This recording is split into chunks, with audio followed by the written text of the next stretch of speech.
बिस्मिल्लाहिर्रहमानिर्रहीम। अस्सलाम वालेकुम एवरीवन। मेरे लैम्प ऑफ ब्राइटनेस चैनल में आप सबको मेरा अस्सलाम है। आज मैं आपके सामने हाज़िर हूँ फिर एक नई वीडियो के साथ, एक नए लेक्चर के साथ। पर जो हमारा वीडियो होगा वो शेल पर होगा। लास्ट लेक्चर जो था वो मैंने दिया हुआ था कर्नल क्या है ऑपरेटिंग सिस्टम में। उससे पहले मैंने बताया था कि ऑपरेटिंग सिस्टम क्या होता है। उसके तीन पार्ट्स होते हैं, लोडर, कर्नल, शेल।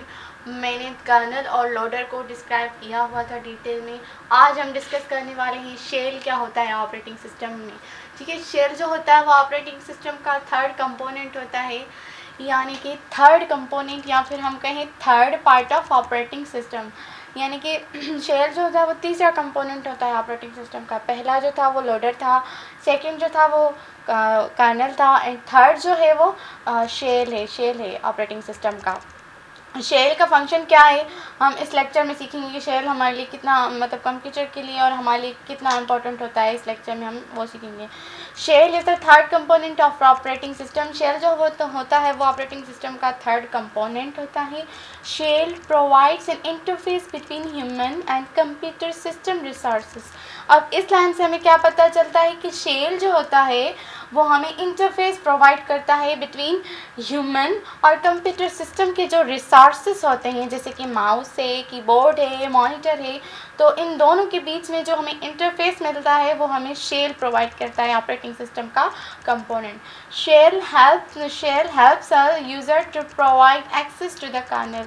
अब शेल का जो मेन फंक्शन होता है वो ये होता है कि वो हमें एक्सेस प्रोवाइड करता है और दूसरा इंटरफेस प्रोवाइड करता है और एक्सेस प्रोवाइड करता है। जो हम इनपुट दे रहे होते हैं कंप्यूटर को, वो हम एक्चुअली कर्नल तक एक्सेस करने में हमारी हेल्प करता है। एक्सेस यानी कि जो हम फॉर एग्जांपल मैं कोई भी की प्रेस करती हूँ या कोई भी कंप्यूटर को इनपुट देती हूँ या कोई भी मैं वीडियो सुनना चाहती हूँ तो इनपुट देती हूँ, तो वो जो मेरा वीडियो होगा वो उसको एक्सेस करवाएगा, शेल जो होगा वो एक्सेस करवाएगा कर्नल तक। और it displays output result as well as helps us to give input through it। तो इस लाइन से हमें क्या पता चलता है कि वो हम जो भी आउटपुट हमें रिजल्ट होता है वो एक्चुअली शेल ही हमें प्रोवाइड करता है। स्क्रीन पर जो भी हमें रिजल्ट मिल रही है, जो भी मैंने शेल की डेफिनेशन वगैरह लिखी है, वो भी एक्चुअली मुझे शेल ही प्रोवाइड करता है। तभी जो है मैं आपको लेक्चर दे रही हूँ। उसके अलावा हम शेल को देखकर ही इनपुट देते हैं। ज़ाहिर सी बात है, अगर हमारे पास इंक्रीज स्क्रीन पर जो होगा वो कुछ भी हमारे पास इंटरफेस प्रोवाइड नहीं होगा तो हम किस तरह से कम्युनिकेट करेंगे कंप्यूटर से, ना ही वो हमें रिज़ल्ट प्रोवाइड करेगा, ना ही हम उसको इनपुट दे सकेंगे। तो इस हिसाब से जो मेन इम्पॉर्टेंट शेल जो होता है वो स्क्रीन पर जो भी शो होता है, तो इस हिसाब से जो मेन कंपोनेंट और थर्ड कंपोनेंट होता है इंटरफेस के हवाले से वो शेल होता है।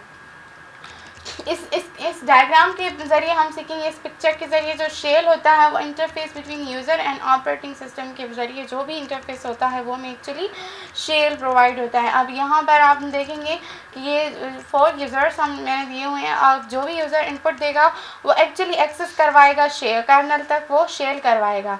अब इसको शेल को देखकर हम इनपुट देंगे, शेल को देखकर या आउटपुट जो रिज़ल्ट होगा वो हम हासिल करेंगे इसके ज़रिए, शेल के ज़रिए।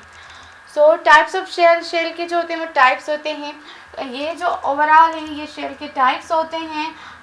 5 टाइप्स हैं यहाँ पर। और ये टाइप्स जो होते हैं वो किस ऑपरेटिंग सिस्टम में यूज़ होते हैं।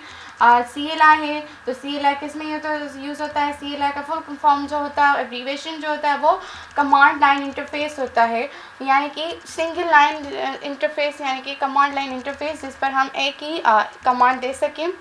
वो MS-DOS में यूज़ होता है। माइक्रोसॉफ्ट डिस्क ऑपरेटिंग सिस्टम जो होता है वो एक टाइप होता है ऑपरेटिंग सिस्टम का, उसमें हमें CLI का इंटरफेस मिलता है। ये ओवरऑल जो है वो इंटरफेस के टाइप्स हैं, शेल के टाइप्स हैं।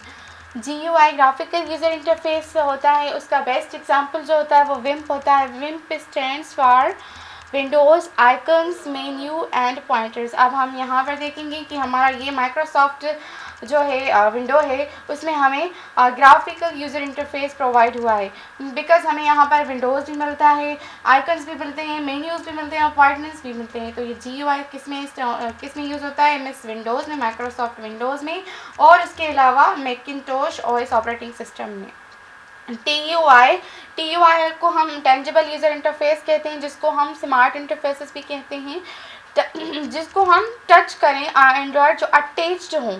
ठीक है, अब हम अटैच्ड ऑपरेटिंग सिस्टम कौन से किस में होते हैं? मोबाइल फ़ोन्स में होते हैं, एंड्रॉयड में होते हैं, ATM में होते हैं। उस मशीन में जो इंटरफेस होता है वो TUI होता है, टेंजिबल यूज़र इंटरफेस होता है। मेन्यू ड्रिवन इंटरफेस जो होते हैं, नंबर 4 है menu driven interface. Menu driven interface हमें किस में मिलते हैं? टेलीविज़न में मिलते हैं, DVD प्लेयर में मिलते हैं और ETC। और एक्चुअली कैमरास में भी जो होते हैं, डिजिटल कैमरास में, वो भी हमें मेन्यू ड्रिवन इंटरफेस मिलते हैं। अब इस मेन्यू ड्रिवन इंटरफेस की क्या मुराद है? मतलब कि एक ऑप्शन में फर्दर दूसरे ऑप्शन से, अब हम एक ऑप्शन हमें दिया हुआ है, उसमें फर्दर दूसरे ऑप्शन हैं और उन ऑप्शंस में फर्दर दूसरे ऑप्शन हैं, तो इस इंटरफेस को हम मेन्यू ड्रिवन इंटरफेस कहते हैं। नेचुरल लैंग्वेज प्रोसेसिंग, ये भी एक इंटरफेस है शेल का, ये 5th है। और नेचुरल लैंग्वेज प्रोसेसिंग जो होता है वो स्पीच रिकग्निशन होगी, रोबोट्स में यूज़ होता है इंटरफेस। रोबोट्स जो होते हैं वो actually 5th generation of computer होते हैं, जो नेचुरली लैंग्वेज को, ह्यूमन की नेचुरली लैंग्वेज को अंडरस्टैंड करते हैं, देन जो होता है वो उनको परफॉर्म करते हैं। तो मुझे उम्मीद है आपको मेरा लेक्चर बहुत पसंद आया होगा, जो शेल के हवाले से था, जो ऑपरेटिंग सिस्टम के 3 कंपोनेंट्स थे, इन तीनों के स्पेसिफिक फंक्शन मैंने बता दिए। लास्ट जो था वो हमारा शेल था। तो मुझे उम्मीद है आपको बहुत ही मेरा वीडियो पसंद आया होगा। मुझे दीजिए इजाज़त। अल्लाह हाफ़िज़।